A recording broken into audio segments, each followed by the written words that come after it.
here. Just to give you more than explaining about the whole project, what I would like to share with you is just a background in terms of where this project is coming from. As you remember, just 2 years ago, we were facing all the challenges of COVID-19.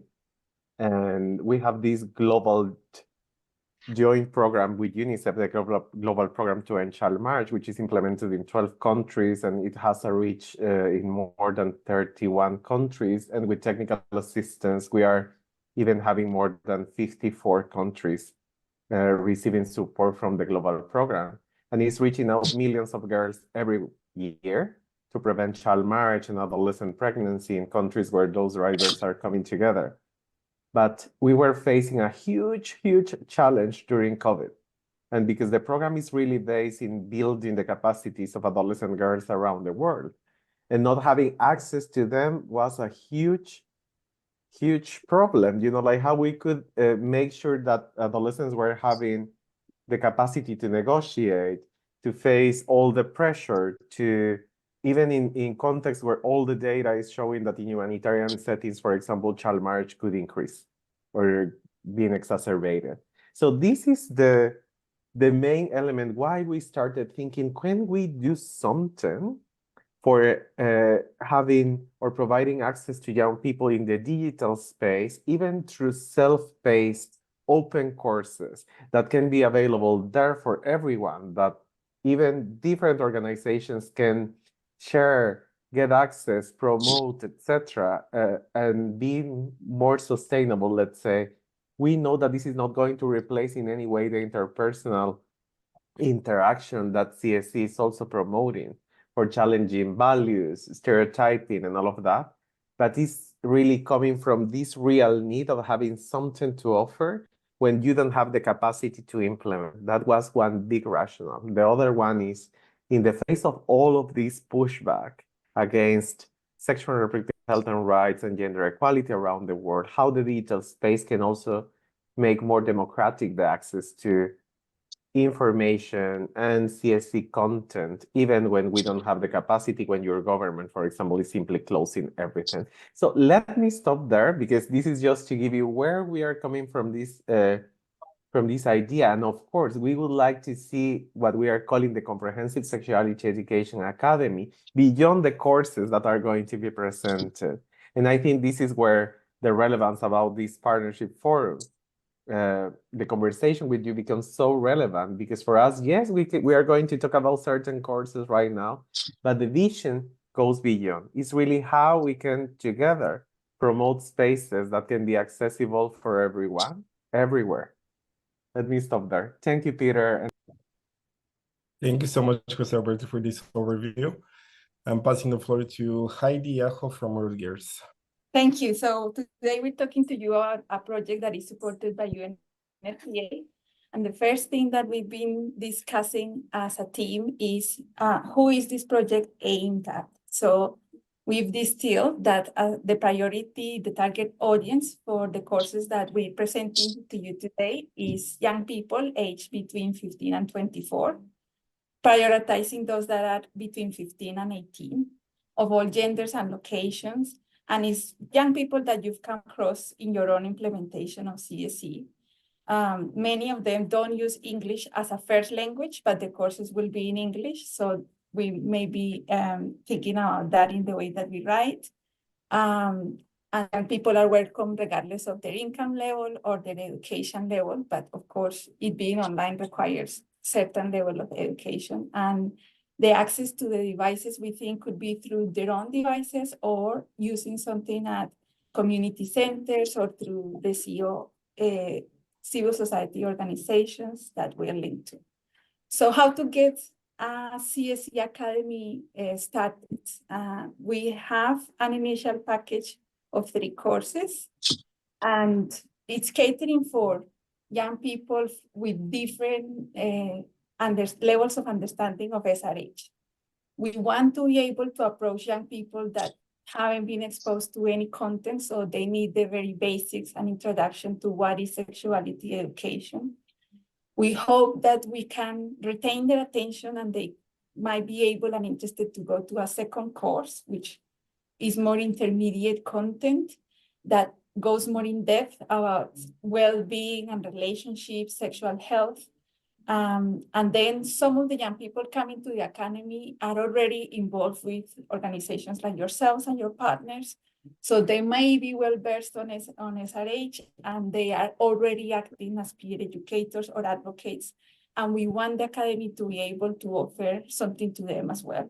And to the young people that might have started the journey early on and come to stay engaged and now are thinking more seriously about how they can contribute to their communities. So we have these 3 courses in mind, and the titles that you're seeing on the screen at the moment are provisional.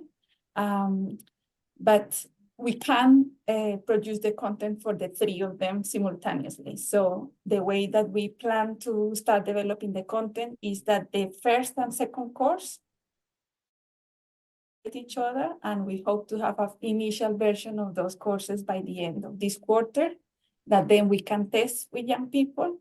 And after that milestone has been achieved, we will start working on the content of the 3rd course. Let me tell you a bit about who's involved in this. As you might have seen, you would expect some colleagues from UNFPA and Rutgers involved in the project, but we also have a partnership with a couple of countries that are helping us with the testing. In Ghana, we're working with the Planned Parenthood Association of Ghana, and in Nepal with UA, which is a youth-led organization.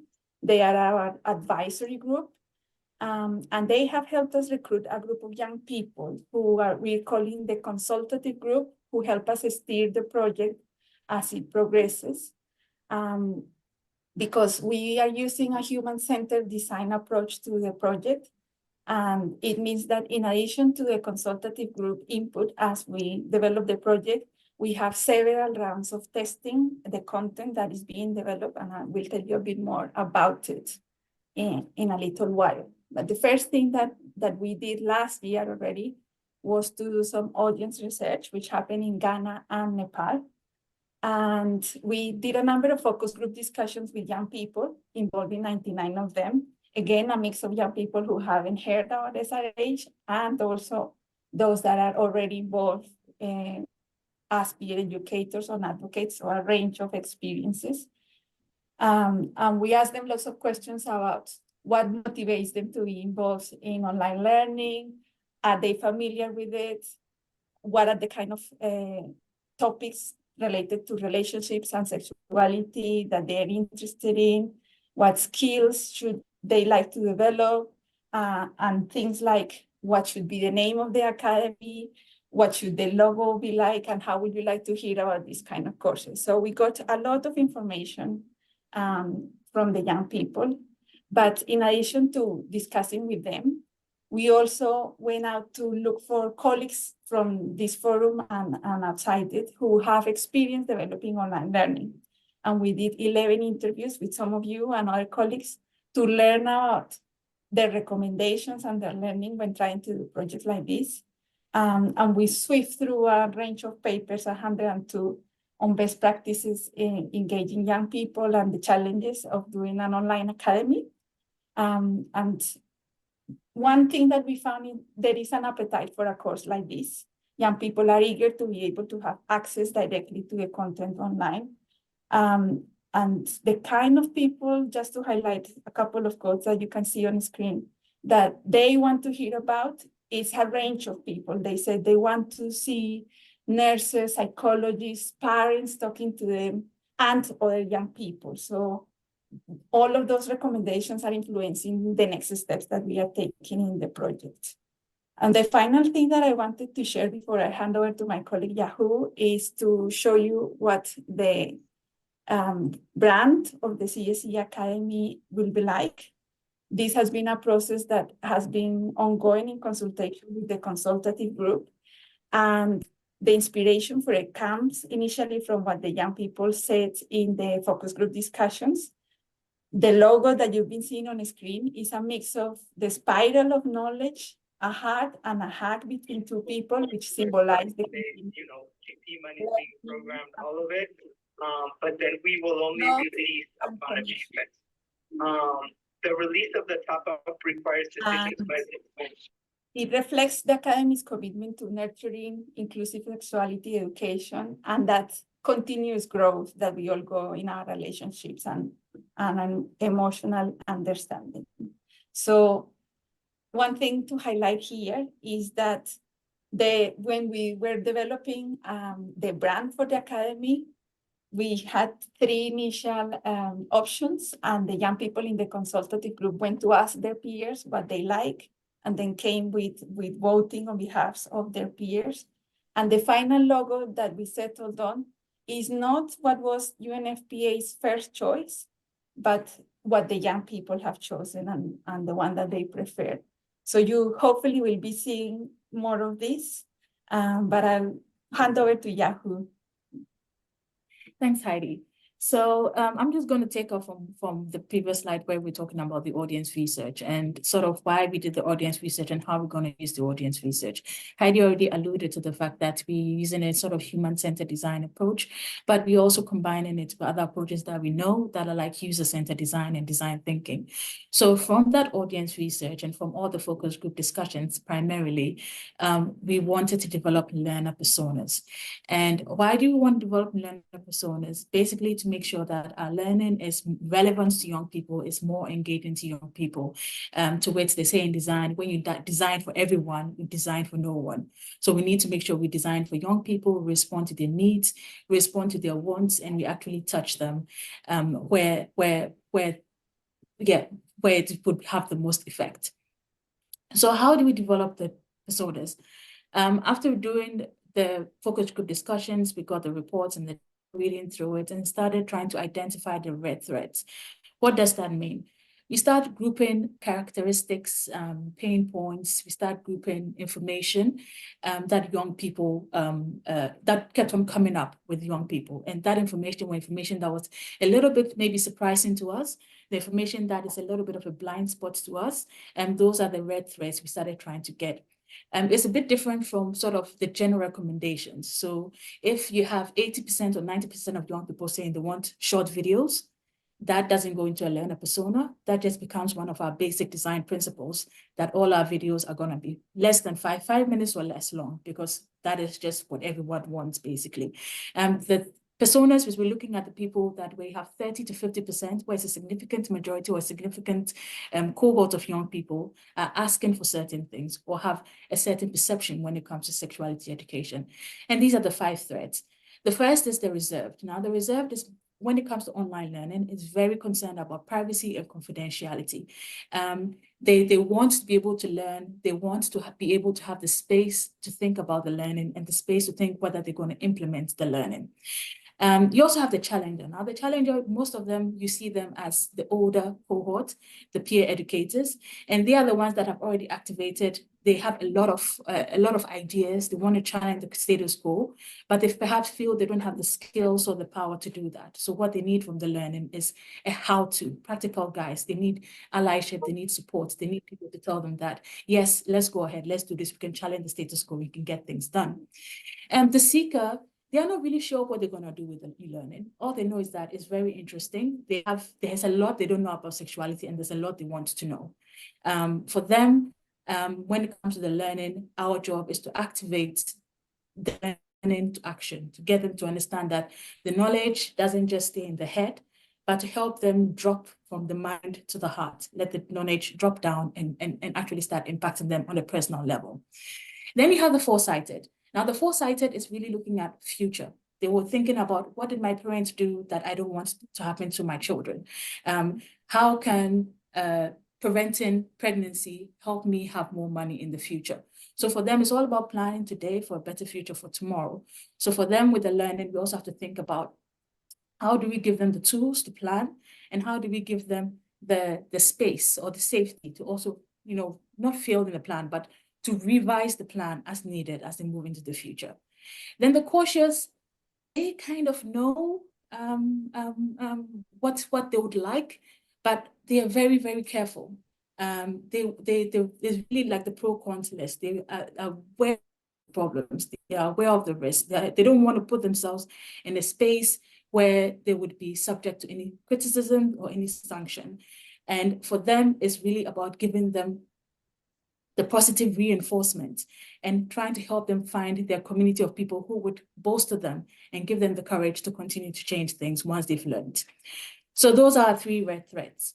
And from those red threads, and consulting with a consultative group and with a group of experts and also with colleagues from UNFPA, and we went through several iterations and came up with these personalities or personas that we are designing for.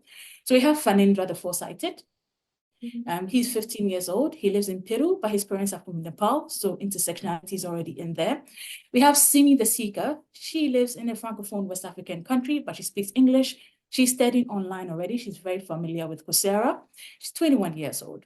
You have Casper, the cautious. He's from Romania, still lives with his parents, finished high school, not really sure what he wants to do with his life, has a first girlfriend, wants to please her, but not really sure how to broach that let's have sex conversation. We also have Rashida, who is the reserved, and she's 18 years old, from Pakistan, Lahore. She is visually impaired, so that means that we have to think about how to make sure that our course is accessible, but she's also very digital literate. She's also a young mother, which shows that things are not always straightforward with young people. And finally, we have Charlie, the challenger, non-binary young person living in Kenya, Nairobi, and they've been, part of this SRHR world for quite a while now. And this is just an example of the fully fleshed out persona, where you can see we have the goals and we have the needs and the frustrations. You might be interested to see that there's not much in the persona when it comes to learning and how we're going to tackle them in the learning, but that is deliberate because we want to put the person at the center of the learning rather than putting the learning and trying to fit the people around it. So task for us is to look at this person, look at this persona, look at the emotional needs, the frustrations, the motivations, look at the inspirations that can give us an idea of what kind of content we should put in there. And around that, we try and make sure that our curriculum answers to these needs and answers and responds to their motivations as well. I'll hand it back over to Heidi to talk a little bit about our milestones and hopefully we'll finish soon. So here is to give you already an insight on what's coming up next in the project. At this moment, we've got a prototype of what the course would be like, but it doesn't have full content yet. And we are gonna start testing it with young people next week in Nepal and then in Ghana to see mostly how easy it is to navigate and how youth-friendly they start to perceive our initial ideas. And based on the feedback, we will steer and continue polishing. Then, as I mentioned earlier, at April, we have a more content on the course that then we go to a first round of testing of what we call the alpha version. And that's going to be exciting for us because then we'll be seeing some of the content that we are planning at the moment. And at the end of the second quarter, we will have the beta version, which is taking the feedback from the first round of content testing, improving. And at that point, we would love to have your input. That's what the green arrows are about. I'll tell you a bit more about how you can support the process as well.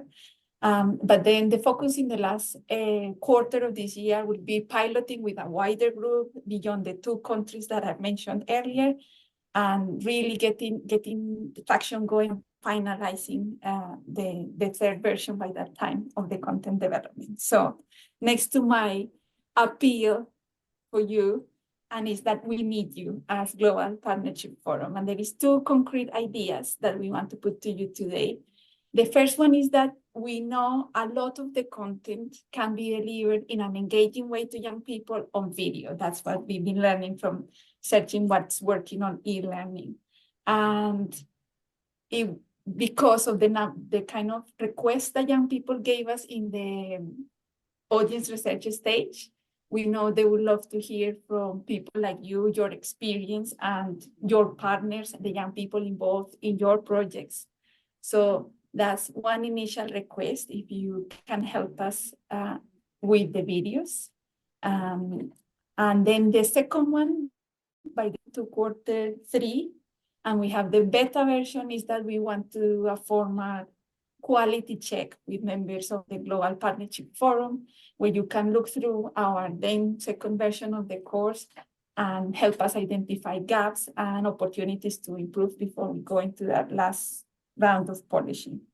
So to pique your interest a bit more, we prepared a little Menti, and hopefully if I can get you to get your either your laptop or your phone now out, then it's an opportunity for you to start telling us if you are willing to take out any of those 2 invitations that I just mentioned to you. So try to scan that code on the screen or go to menti.com and enter the code there. This is a range of questions, the kind of things that you can support us with at the moment. And we'll open, hopefully we have a few minutes for questions and recommendations. But while you work through those questions in the Menti, I wanted to share a bit more about the process of you supporting us with videos. So what we hope to do between now and I think next month is looking at which of you and other colleagues might be willing to contribute via the videos, pulling together a list of nominees. And then in the meantime, looking at the lesson plan that we are currently developing, we will develop prompts, the kind of things that we want you to speak about. And then we will match that list of people that are willing to help with the videos and the prompts. And at that point, I might come to you and say, Esther, could we get you to speak about this topic and see if you would like to contribute with that. The request is simply to fill prompts, and then we will do all the editing and the packaging and come back to you. And that's how we foresee the video development process before we go to testing. So I think we're gonna, the other thing that to mention is that in addition to videos one-on-one speaking at the camera like this, it would also be interesting to have sometimes panels or interviews. And so we are also in the process of looking for young people that will help to interview you in a panel if you're interested.